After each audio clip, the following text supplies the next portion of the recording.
Hi hello नमस्कार मु प्रियंका आपण मन को स्वागत करुच्ची मोर प्रिय YouTube channel study with Priyanka को। आज आम डिस्कसन करवा 2022 मसीहा स्पेशल ओटीएटी रो किसी क्वेश्चन को। चलतु काल विलंब न करिके चाइल्ड डेवलपमेंट और पेडागोजी रो 30 टी क्वेश्चन करवा। फर्स्ट क्वेश्चन को आम जावा।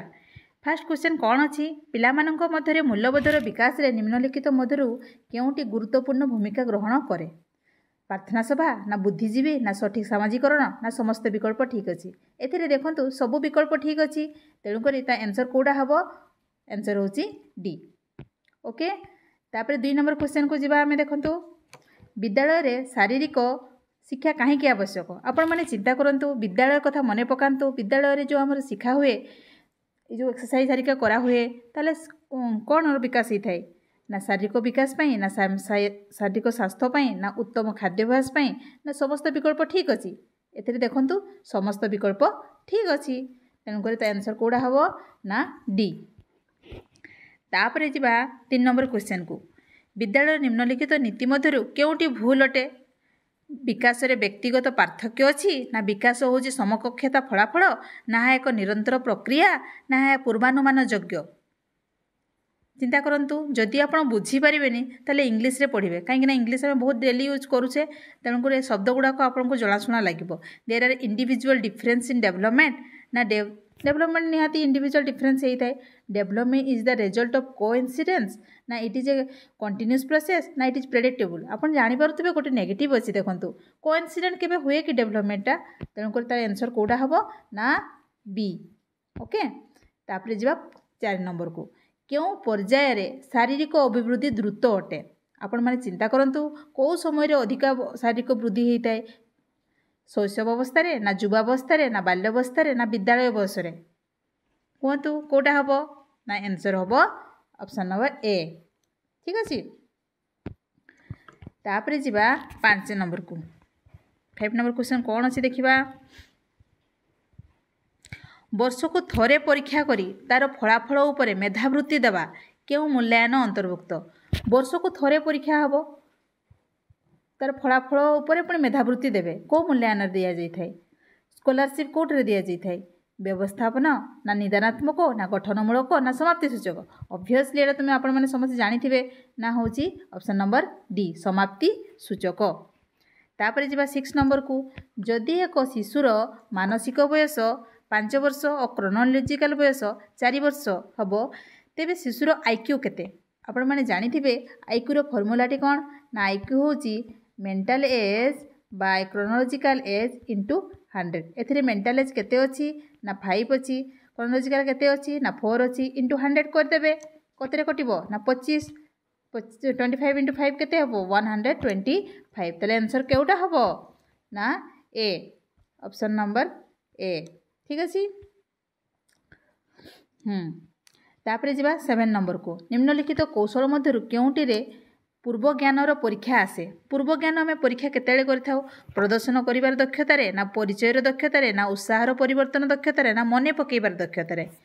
आपण जदि बुझी पारिबेन ताले इंग्लिश देखिबे in which of the following skill testing of previous knowledge comes. केतेले आम टेस्टिंग करथाउ कहिले इंट्रोडक्शन समय रे ना ताले आंसर कोडा हबो B. Okay B skill of introduction. तापर क्वेश्चन जीवा 8 को निम्नलिखित मध्यरु केउ माने सेमानंक साथी गोष्ठी रे पिलामानंक योगदान को चिन्हित करती। आपण माने देखिथिबे सांगो मानक सहित मिसंती केतेबेले अधिका कहंतु ना ना युवावस्था रे वयस्क ना बाल्यावस्था ना पूर्व बाल्यावस्था ना युवावस्था एटा होची एडोलेसेंस समय रे मिसि थांती। ठीक अछि तले आंसर कोडा हबो ना सी। त 9 नंबर को जीवा हमें 9 नंबर को जीवा कौन अच्छी एक शिशु मुख्यतः किपरि चिंता करे एवं शिखे केमिति चिंता करे कहते सूचनार केवल ग्रहणकर्ता सूचना पाई शिखे ना दंड भय शिखे ना सामाजिक कथबार्ता सहित दुनिया रे निजर कार्यकलाप माध्यम शिखे ना उत्साह प्रतिक्रिया संगठन गठन करके शिखे। आपण जानूथे से सामाजिक कथबार्ता सहित दुनिया रे निजर कार्यकलाप माध्यम से शिखी थाए ताले आंसर कोडा हबो आंसर होची सी। ओके तापर जिबा हमें 10 को निम्नलिखित मध्यरु केउंटी छात्र मानक मध्यरे अर्थपूर्ण शिक्षण को प्रोत्साहित करे नाही। कोडा प्रोत्साहित करे नाही कही देखो गोटे नेगेटिव अच्छी अनुसंधान ना पारस्परिक क्रिया ना मेटाकग्निशन ना निष्क्रिय पर्यवेक्षण पैसिव ऑब्जर्वेशन केबे हुए ना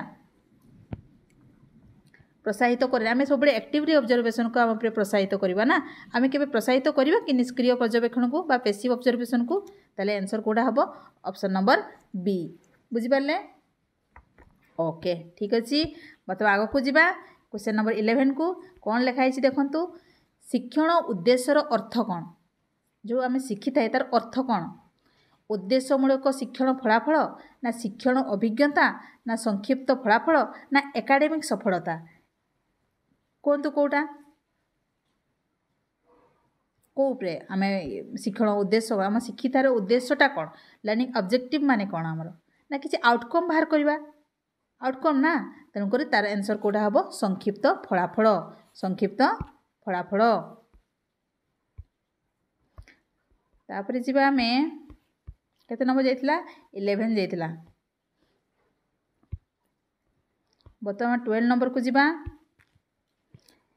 पियाजे ज्ञानात्मक विकास अनुजाई किशोर शिक्षार्थी माने विकासर क्यों पर्यायर अछंती आपण माने जानिथिबे जीन पियाजे कौन प्री ऑपरेशनल फास्ट हूँ सेंसरी मोटर तापर प्री ऑपरेशनल तापर हूँ कंक्रीट ऑपरेशनल तापर हूँ फॉर्मल ऑपरेशनल सेंसरी मोटर केते वर्ष कहले 0 ରୁ 2 वर्ष तापर प्री ऑपरेशनल 2 ରୁ 7 वर्ष तापर हूँ कौन कंक्रीट 7 ରୁ 11 वर्ष 11 वर्ष रु ऊर्ध्व हूँ फॉर्मल ताले यथायथ क्षम पर्यायर होता है यहाँ कौटा होता है ना हूँ एडोलेसेंस एजटा ठीक अच्छे तापरे जीवा 13 नंबर को शिखिबार बाध्यतामूलक उपादान कौन आम शिखी थाए बाध्यतामूलक उपादान कौटा निहाती दरकार ना पढ़ीबार क्षमता ना उज्जवल मन ना जानिबार प्रवृत्ति ना एगुड़े मध्य कौन नुह जड़े छुआ शिखिब माने तार जानिबार इच्छा थिले तो सी शिखिब तेणु आंसर कौटा हम ना ऑप्शन नंबर सी कौटा हम सी बुझीपारे बर्तमान जीवा 14 नंबर को शिक्षणर गुरुत्वपूर्ण उपादान कौटा अभिज्ञता ना परिपक्वता ना उद्देश्य ना शिक्षादान कौटा ठीक हम कहले शिक्षण गुरुत्वपूर्ण उपादान कौटा essential component of learning experience दरकार ना मैच्योरेशन दरकार ना टीचिंग दरकार ना गोटे ऑब्जेक्टिव थिया दरकार ऑब्वियसली गोटे ऑब्जेक्टिव कौन सी जिनसर जदि ऑब्जेक्टिव नथिबो ताले तार शिक्षणटा फलाफलटा हेई परिबो कि से पाई परिबो कि तार गोल को अचीव करि परिबो कि ता आंसर हबो बी ओके तापरे जीवा 15 नंबर को निम्नलिखित मध्यरु केउटी शिक्षक संबंधी कारक शिक्षण को प्रभावित करे कोटा प्रभावित करे कहले जेहेतु शिक्षक संबंधी कारक अच्छी एथिरे देखिले आपण माने कोटे शिक्षक लिखाई शिक्षकों नेतृत्व शैली ना परिपक्वता और प्रेरणा ना श्रेणीर सामाजिक भाव प्रवण वातावरण ना अनुशासन गठन शिक्षक संबंधी अच्छी माने कोटा हम लीडरशिप स्टाइल ऑफ टीचर बा शिक्षकों